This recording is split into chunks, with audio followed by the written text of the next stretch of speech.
Ainda assim, essas não são as únicas soluções. Podemos começar acertando todo o agnosticismo de uma ciência crítica. Podemos admitir francamente que não temos base científica para acreditar em Deus, na imortalidade, nem em qualquer tipo de absoluto. Podemos nos abster de uma vez por todas de tentar acreditar, encarando a vida exatamente como ela é, e nada mais. Desse ponto de partida, ainda há mais um tipo de vida que não demanda muito mito nem desespero, mas demanda uma revolução completa do nosso jeito habitual, comum, de sentir e pensar. O que essa revolução tem de extraordinário é que ela revela a verdade por trás dos chamados mitos da religião e da metafísica tradicionais. Revela não crenças, mas realidades palpáveis que correspondem inesperadamente às ideias de Deus e de vida eterna. Há motivos para supor que uma revolução desse tipo tenha sido a fonte original de algumas das principais ideias religiosas, colocando-se em relação a elas como a realidade se coloca em relação ao símbolo e a causa ao efeito. O erro comum da prática religiosa comum é tomar o símbolo pela realidade, ver um dedo apontando um caminho e chupar esse dedo em busca de conforto, em vez de seguir o caminho. As ideias religiosas são como as palavras. Têm pouca serventia e com frequência são enganosas, a não ser que se conheça a realidade concreta a que elas se referem. A palavra água é um meio útil de comunicação entre as pessoas que conhecem água. O mesmo pode ser dito da palavra e da ideia de Deus. Não quero parecer misterioso nem defender conhecimento secreto. A realidade que corresponde a Deus e vida eterna é honesta, sem truques, simples e aberta para quem quiser enxergar. Mas enxergar demanda correção da mente. Assim como ver com clareza, às vezes demanda correção dos olhos. Crença mais atrapalha que ajuda a descoberta dessa realidade. Seja crença em Deus ou no ateísmo.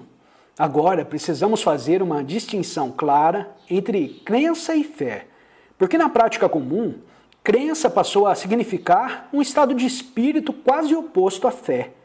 Crença, como estou usando a palavra, é a insistência de que a verdade é o que nós apreciaríamos ou o que gostaríamos que fosse. O crente abre a cabeça para a verdade sob a condição de que a verdade condiga com seus desejos e ideias pré-concebidos. A fé, por outro lado, é a abertura sem reservas da cabeça para a verdade. Seja lá o que acabar sendo a verdade, a fé não tem ideias pré-concebidas.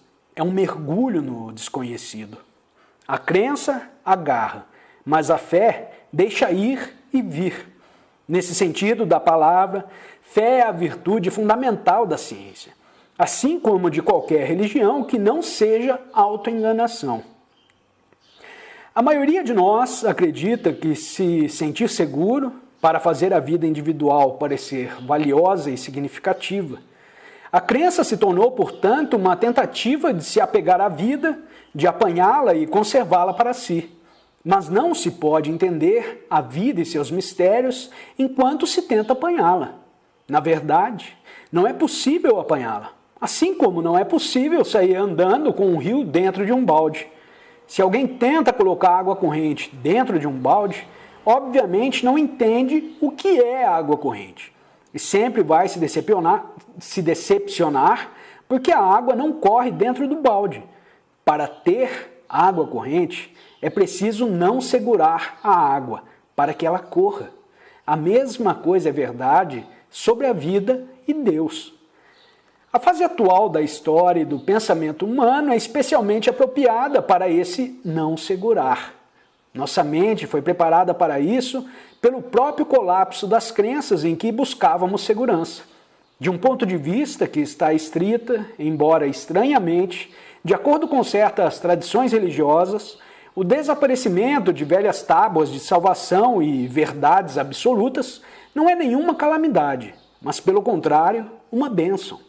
Praticamente nos obriga a encarar a realidade com a cabeça aberta E só é possível conhecer Deus de mente aberta, assim como só se pode ver o céu através de uma janela clara. Não dá para ver o céu se o vidro da janela estiver pintado de azul.